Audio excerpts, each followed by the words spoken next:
रहा है आपकी स्क्रीन पे और कितनी स्ट्रॉन्ग ट्रेजेक्ट्री में है ये एमसीएक्स आके ट्रीट करता हुआ 14-12 पे। यस, याद रखिएगा जो चीज़ अच्छी है एमसीएक्स में और जो सचिन ने बहुत अच्छी तरह से ग्रिप करी छोटे सेशन में, कल का इंट्राडे हाई था 20 डेमा जो इसने टेस्ट किया था लगभग 1 फरवरी के बाद, almost after completion of series. आज उसको बाइसेक्ट करता हुआ, गुड, अच्छी स्पॉटिंग है। राजेश जी, आपका ट्रेड क्या होगा? वीरेंद्र जी, देखिए नजर मेरी सीमेंट स्टॉक्स पे है। अगर आप सीमेंट में इन पर्टिकुलरली देखें तो अल्ट्राटेक का चार्ट बेहद स्ट्रॉन्ग चार्ट है। तो it's a buy in UltraTech. आपका स्टॉप लॉस होगा 7,300 के नीचे, तो 7,275 ये आप स्टॉप लॉस रखें। इसका जो टारगेट होना चाहिए इंट्राडे बेसिस पे वो रहेगा 7,400 का। 7,400, 7,440 ये एक बड़ी रेंज यहाँ पे उभर के आ रही है। तो इससे बाय इन अल्ट्राटेक। अल्ट्राटेक का। चलिए आशीष चतुर्वेदी जी, आपकी ट्रेड। देखिए, मुझे पॉलीकैब अच्छा लग रहा है। पॉलीकैब जो है वो वायर्स एंड केबल सेगमेंट में जितने भी स्टॉक्स हैं वहां पे एक अच्छी स्ट्रेंथ बनी हुई है। तो मुझे लगता है कि पॉलीकैब एक अच्छा सपोर्ट बना है 3020 3030 के जोन में, और स्टॉक इवेंचुअली 3140 3150 की ट्रेजेक्टरी में जाता हुआ नजर आता है। अगेन डिस्क्लोजर, ये हम ओन करते हैं, बट हमें लगता है कि एक अच्छी स्ट्रेंथ इस स्टॉक में देखने को नजर आ सकती है। ठीक है, तो पॉलीकैब पर बाय बनता है। चलिए आशीष चतुर्वेदी से आशीष भैती जी की तरफ जाते हैं। आशीष जी, आपकी ट्रेड। जी, पिडीलाइट पे खरीदारी की सलाह रहेगी। स्टॉक्स भले 20 डेमा के अपने नीचे ट्रेड कर रहा है, बट जिस हिसाब से सपोर्ट बनाया है पिडीलाइट ने 2270 के करीब और वहां से एक बाउंस बैक दिया है, तो एक डब्ल्यू बैटन और एक डबल बॉटम का एक फॉर्मेशन स्ट्रक्चर तैयार हो रहा है इसमें। हमें लगता है कि यहाँ पे एक अच्छा ट्रेड बन सकता है। 2290 का एक स्टॉप लॉस लगाकर पिडीलाइट में खरीदारी की सलाह रहेगी और टारगेट ऑफ 2350 के। ओके, पिडीलाइट को आप बाय कर रहे हैं। आपको याद भी होगा कि पिछले कुछ सेशंस में एशियन पेंट्स, बर्जर पेंट्स और पिडीलाइट में थोड़ी बहुत रेजिलियंस जो थी वो लौटी थी। इट्स 2312 डे हाई की ट्रैजेक्टरी में। और ये भी याद रखिएगा, अभी तक पिडीलाइट ने नहीं क्रॉस किया है 20 डेमा इस पूरे टेन्योर में। टेन्योर मतलब अगर बोलूँ तो मैं पूरे इस कैलेंडर वर्ष में अब तक पिडीलाइट ने नॉट अ सिंगल टाइम 20 डेमा टेस्ट किया, बट आज टेस्ट कर रहा है। मानस, थोड़ा देर से आ रहा हूँ आपके पास। आई होप आपका ट्रेड तैयार हो चुका होगा। आपका ट्रेड क्या रहेगा, और अगर ऑप्शंस में कोई ट्रेड हो तो वो बताइएगा प्लीज। देखिए, ऑप्शन में ही ट्रेड है। हालांकि मार्केट 100 पॉइंट ऊपर है, लेकिन बहुत कंफर्ट नहीं आ रहा है खरीदारी करने में।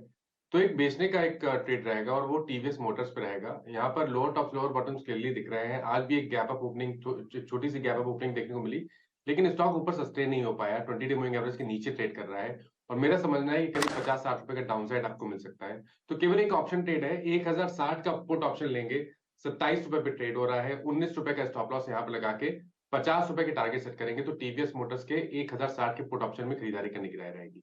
ओके, चलिए ट्रेड्स इस समय सारे हो चुके हैं। आप जरा एक बार निफ्टी और बैंक निफ्टी देख लेते हैं। और निफ्टी अभी भी 17,386-87 हल्का सा ऊपरी लेवल से हल्का हुआ है, लेकिन शायद अभी भी जोन में नहीं आया है। बैंक निफ्टी 40,453, लेकिन हाँ पिडीलाइट में बाइंग है आज। एबीबी में ज़बरदस्त बाइंग, और उसके अलावा इनफैक्ट पूरी पॉकेट एबीबी, क्यूमेंस, इन स्टॉक्स में लार्सन एंड ट्यूब्रो थोड़ी सी आपको बाइंग दिखाई देगी।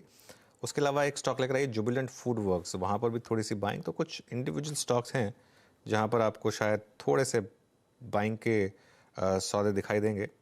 मैं ज़रा एक बार कुछ और ट्रेड स्पॉट करने की कोशिश कर रहा था। इंडिया मार्ट लेकर आइए जरा एक बार। इंडिया मार्ट का इंट्राडे चार्ट देखिए। इंडिया मार्ट में इस समय बाइंग, हालांकि अगेन वीक पॉकेट में है ये स्टॉक और वीक रहा है, लेकिन इंडिया मार्ट इस समय मॉर्निंग हाई पर काम कर रहा है। और उसके अलावा एयू स्मॉल फाइनेंस बैंक, यहाँ पर थोड़ी सी बाइंग है। ट्रेंट में थोड़ी सी बाइंग है। कुछ स्टॉक्स हैं जहाँ पर थोड़ी सी बाइंग है। एसबीआई कार्ड, यहाँ पर बाइंग। तो इंडिविजुअल स्टॉक्स आपको आज अच्छा खासा मुंह दिखा रहे हैं। सचिन, इंडिया मार्ट अगर आपने देखा हो तो एक बार जरा चार्ट देखिए इसका। जी अनुज जी, इनफैक्ट स्ट्रक्चर तो काफी इंटरेस्टिंग रहा है। जितने मार्केट में दबाव था उस पूरे दबाव में इसने कभी भी गिव अप नहीं किया था, एंड छोटे से करेक्शंस के बाद अपनी जो normal trajectory on the higher side वो इसने रिज्यूम रखी है। तो यहाँ पर इमीडिएट बेसिस पे जो एक हर्डल नजर आ रहा था लगभग अराउंड 4800 4820 के आसपास का, आई थिंक वो हर्डल इसने वापस कॉन्फिडेंटली पार किया है। एंड प्लस मार्केट के पुल बैक के साथ इसने ये ट्रेंड ब्रेकआउट दिया है। तो मुझे लग रहा है यहाँ पर थोड़ा सा एक्सटेंशन जरूर होना चाहिए। सो 5100 के लक्ष्य के लिए मुझे लग रहा है यहाँ पर कुछ लॉन्ग्स जरूर बनाए जा सकते हैं।